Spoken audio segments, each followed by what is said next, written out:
అరే ఇదేంటి సౌండ్ రావట్లేదు?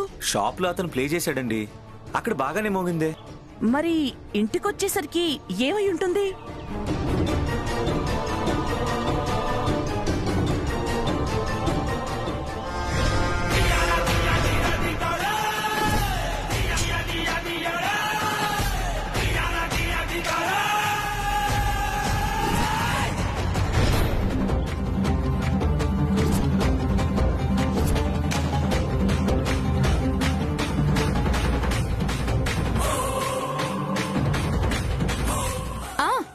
ఇందాక పిల్లలు దీని దగ్గరే ఆడుకుంటూ ఉన్నారు. వాళ్ళేమైనా కదిలించారేమో. అయ్యుండొచ్చు.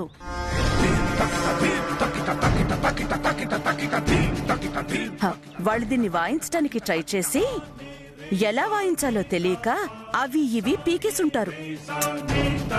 అయ్యో,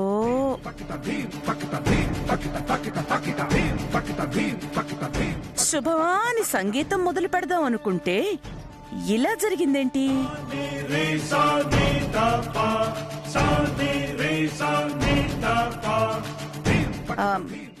పోన్లేండి, ఇంకో రోజు మొదలు పెడతాం. ఆగు గురవమ్మ, అనుకున్న తర్వాత ఆపేయటం ఎందుకు గురవమ్మా? హార్మోనియం లేకపోతేనే పాట నేర్పించు.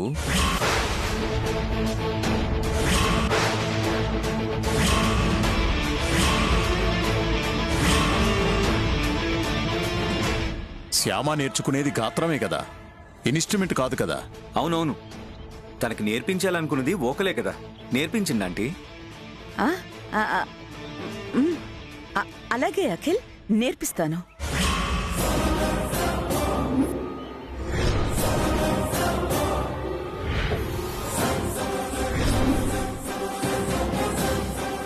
చూడు శ్యామా,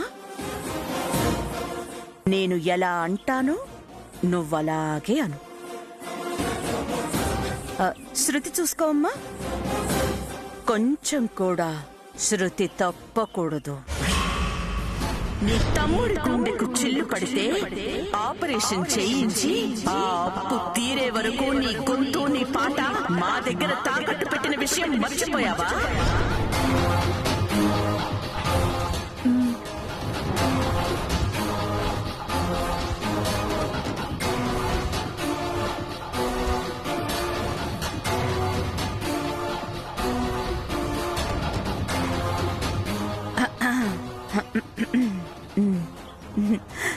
సా పా సా.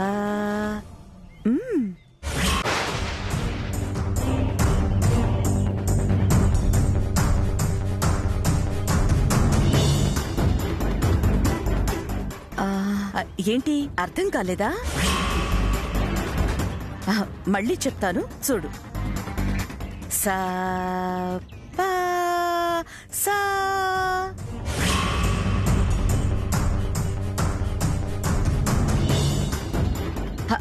ఏంటి శ్యామా అలా చూస్తున్నావు? పాడు. సా పా సా అను.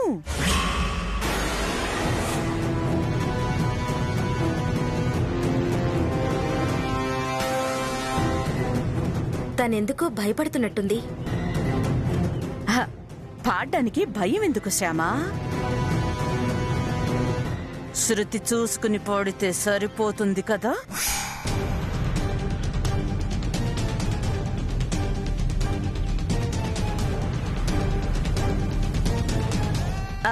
చూడు, నేనెలా శృతిలో పాడుతున్నాను.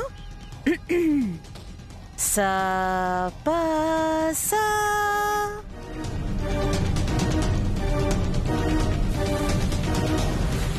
ఎందుకో పాపం చాలా భయపడుతున్నట్టుంది.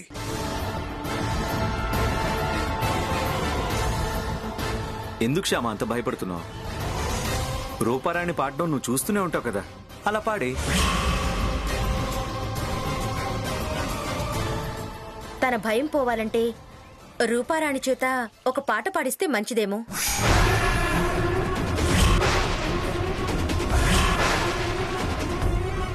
ఎదురుగా శ్యామని పెట్టుకుని నేనెలా పాడతాను? ఈ రోజుతో మన నాటకం బయటపడిపోతుంది. ఆ పాట వింటుంటే అన్నా తన భయం పోతుంది. అవును, నిజమే వదిన.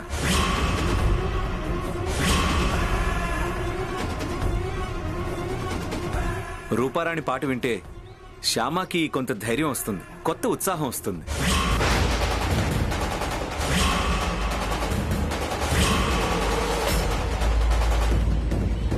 వాళ్ళు చెప్పింది కరెక్టే.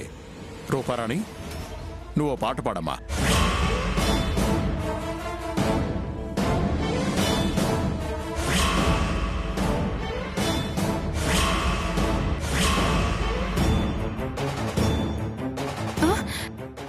నేనా? ఇప్పుడు పాడాలా? అవును, ఇప్పుడే పాడమ్మా. నువ్వు పాడితే శ్యామకు కూడా పాడాలనిపిస్తుంది.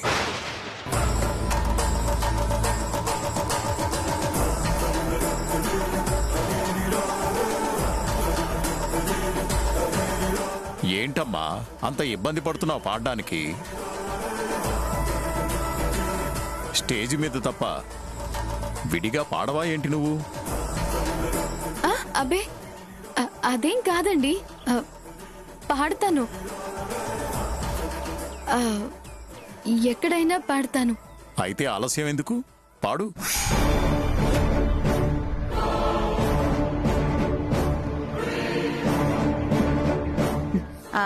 చెప్పు శ్యామా, రూపారాణిని పాట పాడమంటావా?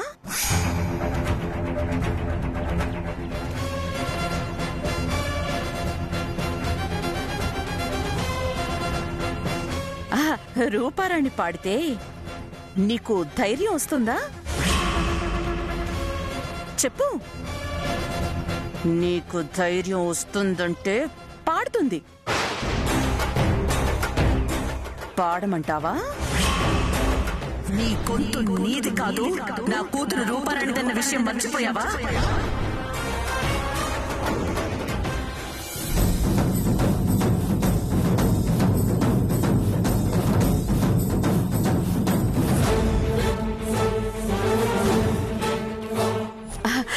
మరైతే నువ్వు చక్కగా నేర్చుకుంటావా? నేను చెప్పినట్టు నువ్వు పాడతావా?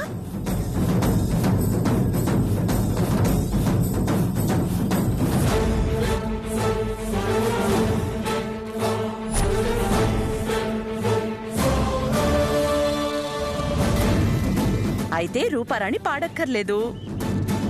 నేను చెప్పినట్టు నువ్వు పాడు, సరేనా? సా పా సా సా పా సా.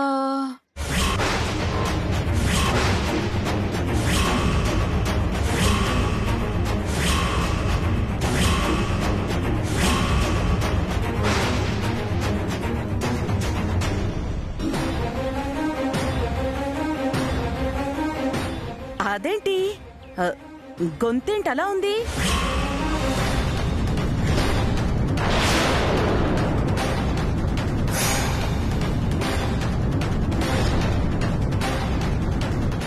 సరిగ్గా పాడు శ్యామా.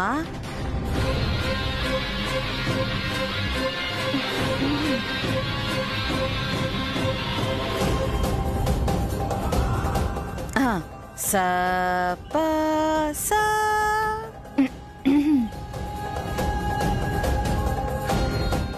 సా పా సా.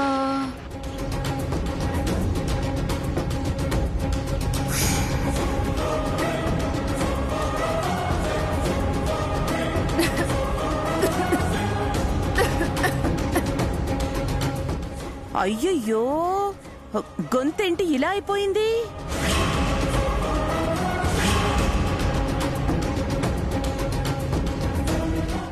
భయంతో గొంతు మూసుకుపోయిందేమో. ఏమో, గొంతంతా నొప్పిగా ఉంది. గొంతు నొప్పిగా ఉందా?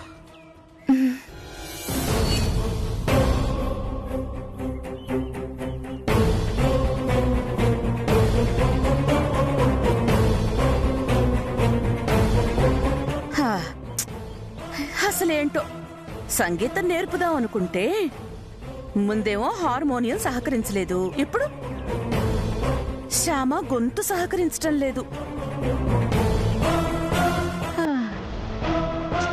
అసలు మొదలుపెట్టిన ముహూర్తమే మంచిది కాదేమో.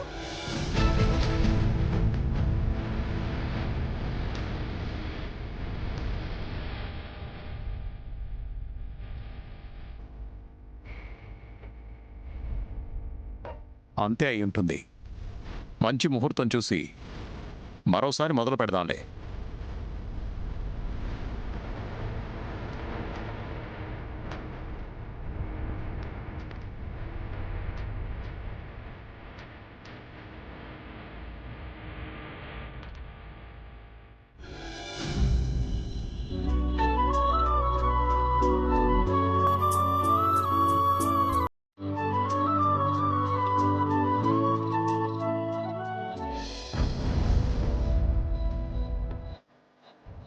మీరెంతో ప్రేమతో అడిగిన కోరికని తీర్చలేకపోయాను, క్షమించండి. నేనున్న పరిస్థితి అలాంటిది.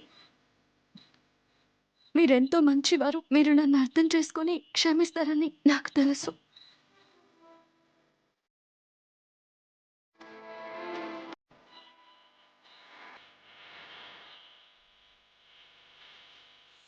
శ్యామా, ఉమ్, గొంతు ఎలా ఉంది? పర్లేదండి. ఇంకా గొంతు అలాగే బొంగురుగా ఉంది. 1 minute.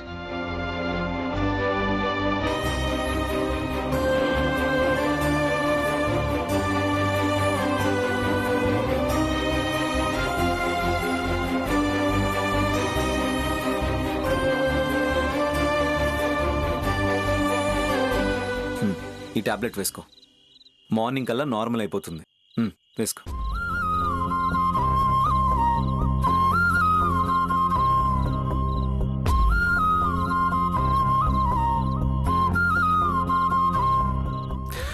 శ్యామా, ఉమ్. ఏంటండి? Good night.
గురువమ్మకిచ్చిన మాట కోసం నేను ఇలా అఖిల్ బాబు గారిని మోసం చేయాల్సి వస్తుంది.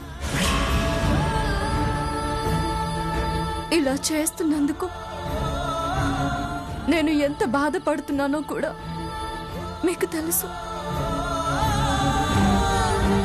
ఎంతకాలం కన్నయ్య నాకు ఈ బాధ తప్పించు, కన్నయ్య నాకు ఈ బాధ తప్పించు.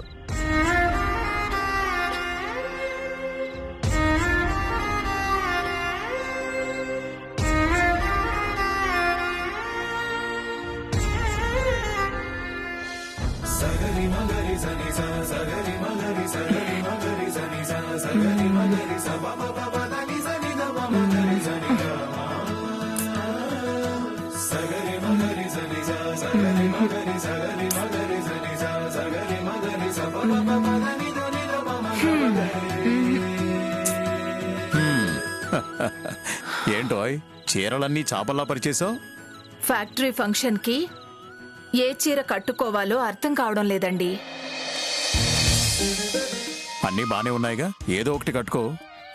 ఏదో ఒకటి ఎలా కట్టుకుంటాను? అంత పెద్ద ఫంక్షన్ అంటే మంచి చీర సెలెక్ట్ చేసుకోవద్దా?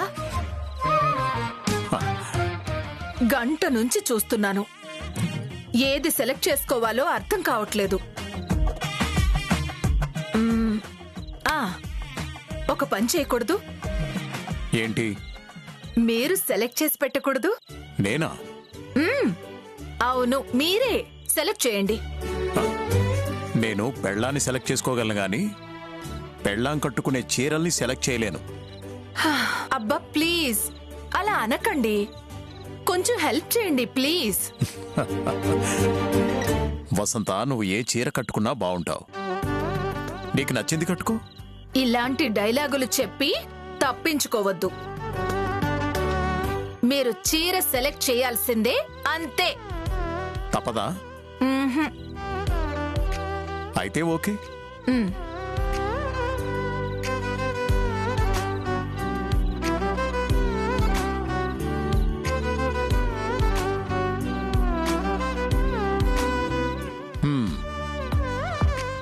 ఇది బాగుంటుంది, ఇది కట్టుకో.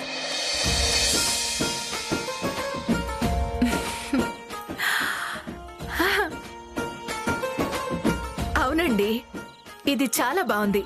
Thank you very much.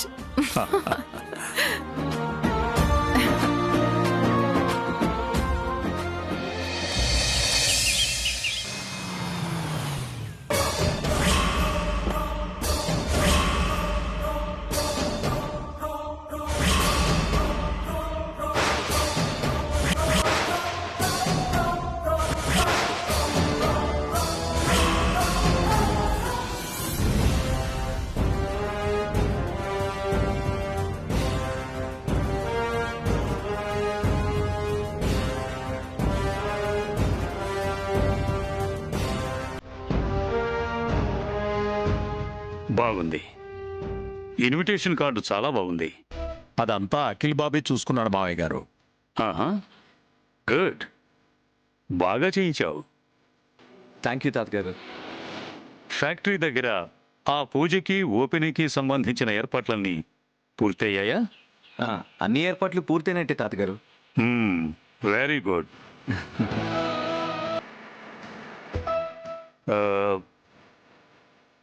అవును, వసంత్ ఎక్కడా? గదిలో ఉన్నారు తాతయ్య గారు. వెళ్ళి తీసుకురా. అలాగే తాతగారు.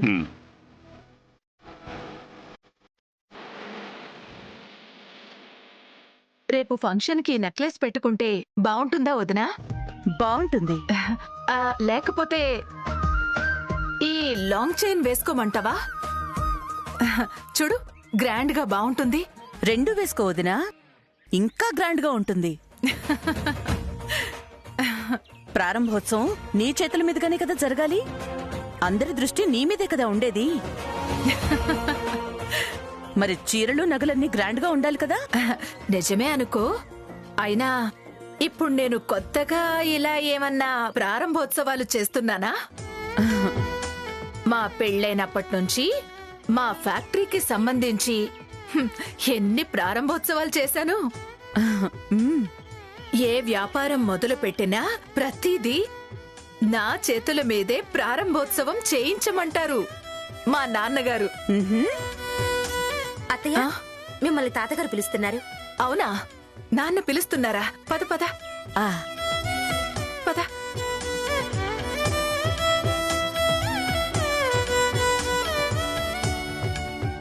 అత్తయ్య, ఏంటత్తయ్య అంత హడావిడిగా వెళ్తున్నారు? ఫంక్షన్ రేపు కదా. నాన్నగారు పిలిచారట. రేపు ప్రారంభోత్సవానికి సంబంధించి ఏమన్నా చెప్పడానికి పిలిచారేమో. నువ్వు కూడా రా. రా ఐశ్వర్య.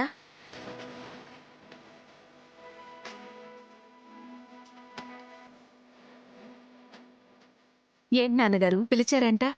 రేపు ప్రారంభోత్సవానికి సంబంధించిన ఒక ముఖ్యమైన విషయం నీకు చెప్పాలమ్మా. ఏంటి నాన్నగారు, ముహూర్తం టైం ఏమైనా మార్చారా? కాదమ్మా, పూజ చేయవలసిన మనిషిని, ప్రారంభోత్సవం చేయవలసిన మనిషిని మార్చాను.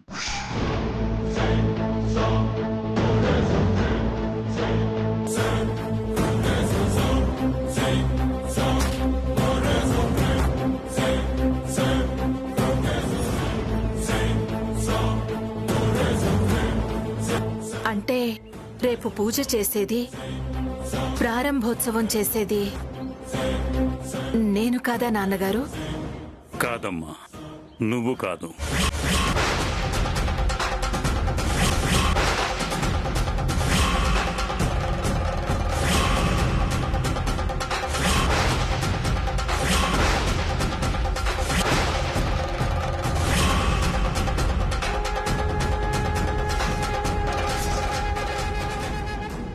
ఏంటి మావి గారు ఇది? ఎప్పుడు ఏ పూజ చేయించినా, ఏ ప్రారంభోత్సవం చేయించినా మన వసంత చేతుల మీదనే కదా చేయిస్తారు. ఈసారి ఆ కార్యక్రమాలు వసంత చేతుల మీదుగా జరగకూడదు.